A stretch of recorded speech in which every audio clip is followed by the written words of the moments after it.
እሺ ተመልካቾች እንዴት ናችሁ? ዛሬ በኢትዮጵያ ውጭ ምንዛሬ ገበያ ላይ በጣም አስፈላጊ የሆነ አንድ ሂደት ልነግራችሁ ፈልጌያለሁ። ብሔራዊ ባንክ እየተከተለው ያለ አንድ ስትራቴጂ አለ። እሱ ወርቅ፣ ዶላር፣ ብር የሚባል አይነት መንገዶች ያሉበት ነው። እንግዲህ ብሔራዊ ባንክ ወርቅን ወደ ዶላር እየቀየረ ነው። የተቀየረውን ዶላር ደግሞ በብር እየሸጠ ነው። ከዛ ከባንኮች ደግሞ ብር እየተቀበለ ነው። ይሄ ይሽከረከራል።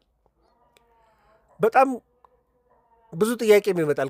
ብሔራዊ ባንክ በጣም ከፍተኛ በዚህ ዓመት እንኳን 2018 ከጀመረ ጀምሮ እንኳን ኦልሞስት ወደ 2.7 ቢሊዮን ዶላር የሚሆን በጨረታ ለባንኮቹ ሰጥቷል። ባለፉት 10 ቀናቶች እንኳን ከ625 ሚሊዮን ዶላር ነው የሰጠው።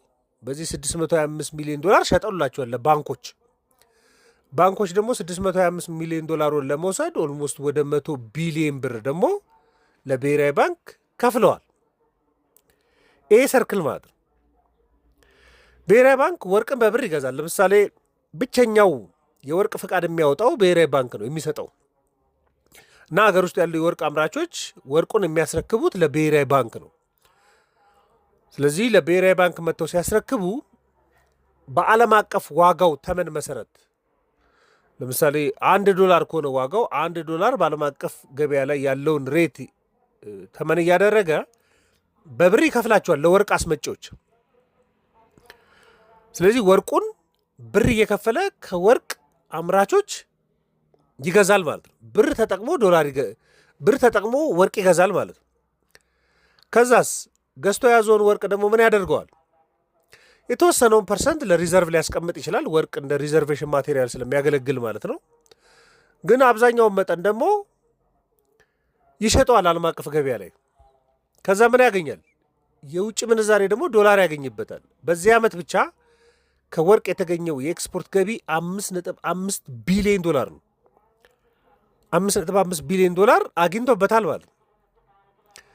ከዛስ ሸጦ ያገኘውን ደግሞ ዶላር ምን እያደረገ ነው? የተወሰነው ለሪዘርቭ እያስቀመጠ ነው።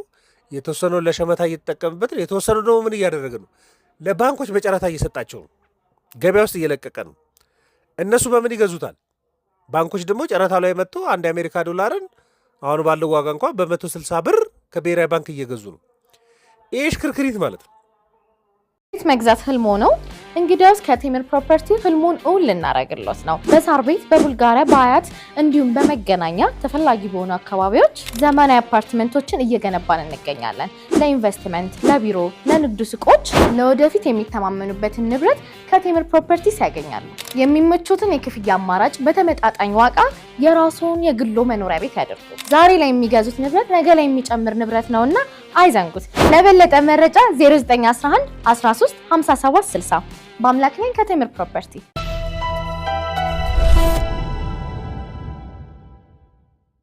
ይህ ሽክርክሪት ነው። ወርቅ በብር ይገዛል። የገዛውን ወርቅ በዶላር ይሸጣል። ዶላሩን በብር ለባንኮች ይሸጥላቸዋል። ባንኮች ከሱ ጋር ዶላሩን በብር ይገዛሉ። እነሱ ባንኮች የሰጡትን ብር ደግሞ ወርቅ ይገዛበታል። እንደዚያ ሽክርክሪት አለ። ለምሳሌ አንድ ወርቅ አቅራቢ አለ ብላችሁ አስቡና 100 ኪሎ ወርቅ አግኝቷል ብላችሁ አስቡ። ምናልባት ቤኒሻንጉል ሊሆን ይችላል፣ ሌላ ቦታ ላይ ወርቅ አውጥቷል። ስለዚህ ፍቃድ ያለው ነው። ለብሔራዊ ባንክ መጥቶ አስረከበ ብላችሁ አስቡት። 100 ኪሎ ግራም ወርቅ ብሔራዊ ባንክ ይህንን ወርቅ አቅራቢ በብር ይገዛዋል። 100 ኪሎ ግራሙን ምናልባት አሁን ባለው ዋጋ እንኳን ብናሰላ ወደ 2.3 ቢሊዮን ብር የሚደርስ ማለት ነው። ስለዚህ 2.3 ቢሊዮን ብር ለወርቅ አቅራቢ ይከፍልና 100 ኪሎ ግራም ወርቅ ይወስዳል ማለት ነው። ከዚያስ አሁን ወርቁን ትንሽ ሪዘርቭ ሊያስቀምጥ ይችላል። አሴት ግን አለው። ወርቅ በጣም ውድ አሴት ነው።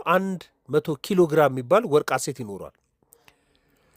ለዓለም አቀፍ ገበያ አውቶ ቢሸጠው ሁሉንም ብለን ብናስብ ኦልሞስት ወደ 15 ሚሊዮን ዶላር ሊያገኝበት ይችላል። አሁን ብሔራዊ ባንክ 100 ኪሎ ግራም ወርቅ ነበረው በብር የገዛው። ከዛ አውቶ ሲሸጠው 15 ሚሊዮን ዶላር የሚሆን የውጭ ምንዛሬ ደግሞ አሴት ያዘ። በፊት የወርቅ አሴት ይዞ ነበር። ከዛ በኋላ ደግሞ ወደ ዶላር የተለወጠ አሴት ይዟል። አሁን ይሄንን ይከፋፍላል። መቼም ሁሉንም ለባንኮች አይሰጣቸውም። ሁሉንም ሪዘርቭ አያስቀምጥም። ምክንያቱም ብዙ ሸመታ ስለሚፈልግ። ስለዚህ ምናልባት 5 ሚሊዮን ዶላሩን ለነዳጅ፣ ለመድኃኒት፣ ለማሽኖች፣ ለጥሬ ዕቃዎች ምናምን ግዢ ሊያውለው ይችላል። ከዛ ደግሞ 5 ሚሊዮኑን ደግሞ ለመጠባበቂያ ሊያስቀምጠው ይችላል። ሪዘርቡን አሁን በአይኤምኤፍ ሪፖርት እንኳን ወደ ከ3 ወር በላይ የሚያገለግል የውጭ ምንዛሬ ለኢምፖርት የሚያስፈልግ የውጭ ምንዛሬ አለው። ኦልሞስት ወደ 5.9 ቢሊዮን ዶላር ምናምን የሚል የአይኤምኤፍ ሪፖርት ወጥቶ ነበር። ስለዚህ ሪዘርቭ ያከማቻል ማለት ነው። ለዕዳ ክፍያም ሊሆን ይችላል፣ ገበያ ለማረጋጋትም፣ ለተለያዩ ጉዳዮች 5 ሚሊዮን ለመጠባበቂያ ቢያስቀምጥ ብላችሁ አስቡ። ከዛ ቀሪውን 5 ሚሊዮን ደግሞ ለባንኮች አሁን ገበያ ለማረጋጋት ብሎ ደግሞ ቢሸጥላቸው በጨረታ 5 ሚሊዮኑ በ160 ብር እንኳን ብናስብ 800 ሚሊዮን ብር ደግሞ ባንኮች ለብሔራዊ ባንክ ይሰጡታል። ስለዚህ ምን እየሆነ ነው? ወርቅ መጣ፣ ዶላር ሆነ፣ ወደ ባንኮቹ ሄደ። ከባንኮቹ ጋር ብር መጣ፣ ብሔራዊ ባንክ ገባ። ብሔራዊ ባንክ ደግሞ የገባውን ብር ደግሞ ወርቅ እየገዛበት ሳይክል ያደርጋል። ታዲያ ይሄ ለኢኮኖሚ ምንድን ነው የሚያደርገው ካላችሁ አሁን ያለች ስትራቴጂ ነች።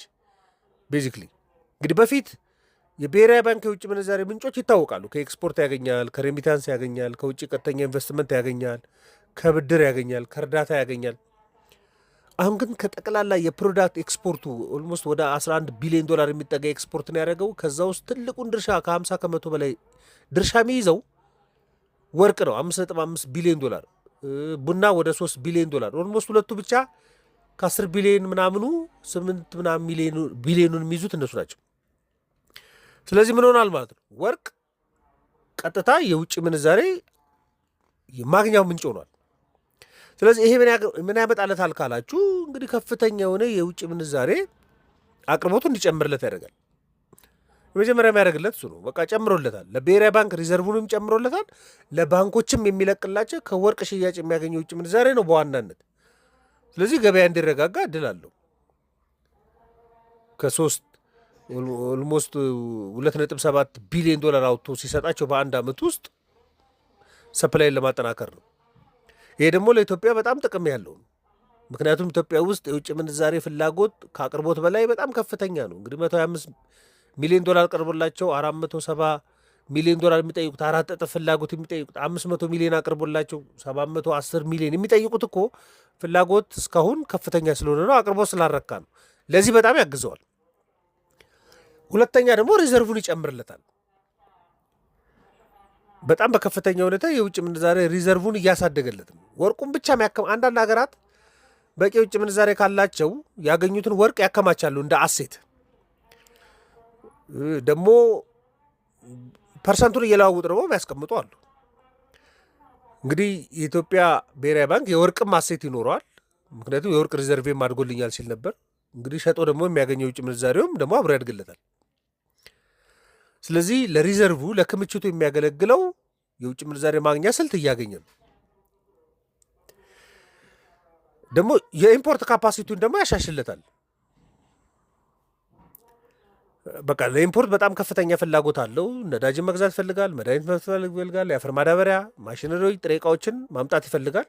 በመንግስት የሚሸመቱት በጣም ብዙ ናቸው። ለግል ሴክተሩ የሚቀርበው በመንግስት የሚሸመቱ። ስለዚህ ለእሱ የሚሆን የውጭ ምንዛሬ እንዲያገኝ ለኢምፖርት የሚያገለግለውን እድል ይሰጠዋል። ስለዚህ ይህንን ኔትወርክ እንድትረዱት ነው። ግን አይኤምኤፍ ከዚህ ከወርቅ ገበያ ላይ ውጣ የሚል ሪኮሜንዴሽን አስቀምጧል። አይ ቲንክ ለብሔራዊ ባንክ የህልውና ጉዳይ ነው የሚመስለው። ምክንያቱም ገበያ የሚያረጋጋበትም ከፍተኛ የውጭ ምንዛሬ የሚያገኝበትም ምንጭ ነው። ግን አይኤምኤፍ የሚለው ምንድን ነው? ይሄንን ሴክተር ለግሉ ሴክተር መስጠት ይገባል። በተለይ ደግሞ ለባንኮች